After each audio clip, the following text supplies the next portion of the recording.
2003ஆம் ஆண்டு உலகிலேயே மிக உயரிய பல்கலைக்கழகமான அமெரிக்காவில் இருக்கக்கூடிய ஹார்வர்ட் யூனிவர்சிட்டியில் மார்க் ஜுகர்பர்க் படிச்சுட்டு இருந்தாரு. அவர் கல்லூரியில் படிச்சுட்டு இருந்த அந்த ஒரு நாட்களில் அவருக்கு பெரிதா பெண் தோழிகள் கிடையவே கிடையாது.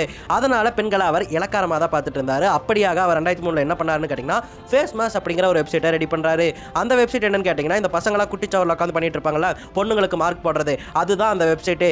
அந்த ஃபேஸ் மாஸ் வெப்சைட்டில் யூனிவர்சிட்டியில் இருக்கக்கூடிய எல்லா பெண்களுடைய புகைப்படமும் இருக்கும். தேவையானவங்க அந்த வெப்சைட்குள்ளே போய் அதில் யார் நல்லா இருக்கா அப்படின்னு சொல்லிட்டு மார்க் போட்டு விளையாடிக்கலாம். ஆட் ஆர் நாட்னு பட்டன் இருக்கும். ஆட் அப்படிங்கிறத இந்த பக்கம் தள்ளி விடலாம், நாட் அப்படிங்கிறத இந்த பக்கம் தள்ளி விடலாம் அப்படிங்கிற மாதிரி அந்த வெப்சைட்டை மார்க் ஜுகர்பர்க் ரெடி பண்ணி இருந்திருப்பாரு. அந்த வெப்சைட் ஓவர் நைட்ல ஹிட் ஆகுது. 600 பேருக்கு மேல அந்த வெப்சைட்டை யூஸ் பண்ணி இருந்திருக்காங்க. இதை பார்த்து காண்டான அந்த பொண்ணுங்களா என்ன பண்ணியிருந்தாங்கன்னா நிர்வாகத்துக்கிட்ட போய் கம்ப்ளைண்ட் பண்ணியிருந்தாங்க. அந்த பொண்ணுங்க கம்ப்ளைண்ட் எடுத்துக்கிட்டு ஹார்வர்ட் யூனிவர்சிட்டியானது மார்க் ஜுகர்பர்க்கை கூப்பிட்டு விசாரிச்சு அவருக்கு ஃபைனும் போட்டு வார்னிங்கும் கொடுத்து அனுப்பியிருக்காங்க. இப்படியாக பொண்ணுங்களை தப்பா சித்தரிச்சு வெப்சைட்டை உருவாக்கினவர் தான் மார்க் ஜுகர்பர்க். என்னதான் யூனிவர்சிட்டி கண்டனம் தெரிவிச்சிருந்தாலுமே யூனிவர்சிட்டி முழுக்கவே அவர் ஃபேமஸ் ஆகி இருந்தாரு. இந்த ஒரு வெப்சைட்டால நிறைய சீனியர்ஸ்க்கு இவரை பிடிச்சி போச்சு. நிறைய பேர் இவரை மீட் பண்ணி பேசிட்டு போயிருந்திருக்காங்க.